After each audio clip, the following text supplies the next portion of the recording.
Satu ayat kalau kita jaga setiap habis salat fardu dan ketika mau tidur, sebagaimana bersabda Rasulullah SAW, man qara'a ayat al-kursi dubura kulli salatin laysa bainahu wa bainal jannati illa yamut.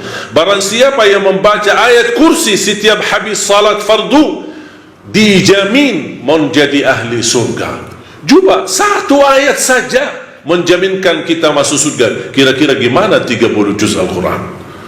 Dan selalu saya sampaikan kepada jemaah, kalau seandainya buru-buru, lagi ada rapat, ada meeting, ada urusan mendadak, tak bisa berlama-lama di masjid, tak apa-apa, habis istighfar langsung baca ayat Al-Kursi, terus habis itu jalan. Terus gimana subhanallah walhamdulillah dan zikir-zikir yang lain, tak apa-apa, sambil jalan pulang bisa kita jalankan zikir itu.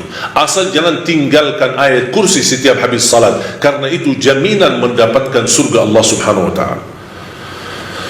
Saya harap jemaah sekalian, kita mempersiapkan diri mulai sekarang.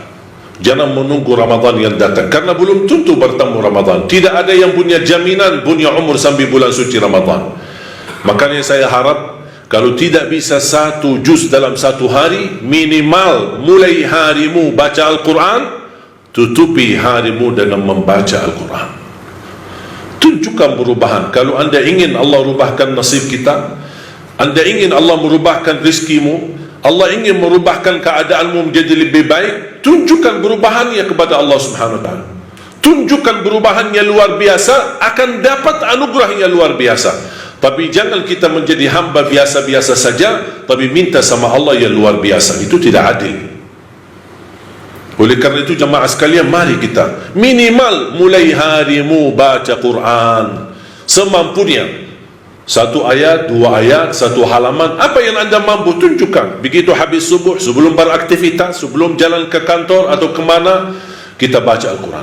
Begitu pulang, sudah mau tidur, siap-siap, sebelum tidur ambil air wudu dan baca Al-Quran. Habis itu tidur. Semoga di antara kita memulai hari kita baca Quran, tutupi hari kita baca Al-Quran, semoga di antaranya kita mendapatkan keberkahan oleh Allah subhanahu wa ta'ala. Berkah terjamin. Saya belajar dari ibu saya, setiap hari tidak pernah lewat pasti khatam suratul Baqarah setiap hari, karena Rasulullah SAW bersabda, alaikum bi suratil Baqarah fa inna akhdaha barakah wa tarkuha hasrah wa la tastati'uha al-batalah. Ambillah suratul Baqarah, jagalah suratul Baqarah. Barang siapa yang membawa suratul Baqarah, sesungguhnya dia telah membawa keberkahan. Dan barang siapa yang meninggalkan suratul Baqarah, kata Rasulullah SAW, akan menyesal. Kira-kira mau mendapatkan keberkahan atau membawa penyesalan? Kalau kita merasa diri gagal menjadi ahlul Quran atau penghafal Al-Quran, mohon dengan sangat, jangan gagalkan anakmu menjadi penghafal Al-Quran. Saya kagumi dan terkejut ketika melihat anak-anak hafiz Indonesia rata-rata dari orang tua yang awam, orang tua yang buta huruf, orang tua petani, orang tua yang tidak punya kemampuan.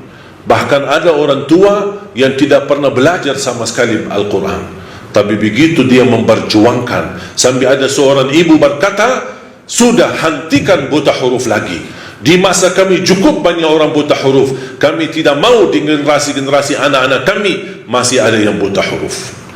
Kalau anda gagal menjadi penghafal Al-Quran, mohon jangan gagalkan anakmu. Kalau itu pun anakmu tidak berhasil menjadi penghafal Al-Quran, jangan gagalkan hartamu untuk mendukung dan membantu program Al-Quran dimanapun. Supaya apa? Datang di hari kiamat kita berkata, ya Allah, mohon maaf, saya tidak bisa menghafal Al-Quran, anakku pun tidak mampu menghafal Al-Quran. Ya Allah, jadikan hartaku, sedekah, zakat, infakku menjadi saksi baik untuk program Al-Quran. Mudah-mudahan kita mendapatkan orang-orang yang menilai atau mendapatkan syafaatnya Al-Quran di hari kiamat. Ya Allah, jadikan kami semua ahlul Quran, jadikan kami semua ahlul Quran, keluarga Al-Quran, berakhlak-akhlakul Quran, yang mencintai Al-Quran, yang mampu dengan kemampuan yang menamalkan isi Al-Quran, dan akhiri hayat kami saat membaca Al-Quran, dan jadikan akhir hayat kami husnul khatimah ya Rabbal Alamin. Ya Arhamar Rahimin, aku mohon untuk semua jamaah yang hadir, selepas salat ini masing-masing pulang sudah diampuni segala dosanya, disucikan hatinya, dibersihkan jiwanya, diselamatkan setiap langkah-langkahnya, disehatkan badannya, diberikan kemudahan dan keberkahan rizkinya yang mencukupi bisa membawa kita semua ke tanah suci haji dan umrah dan ziarah Nabi Muhammad sallallahu alaihi wasallam.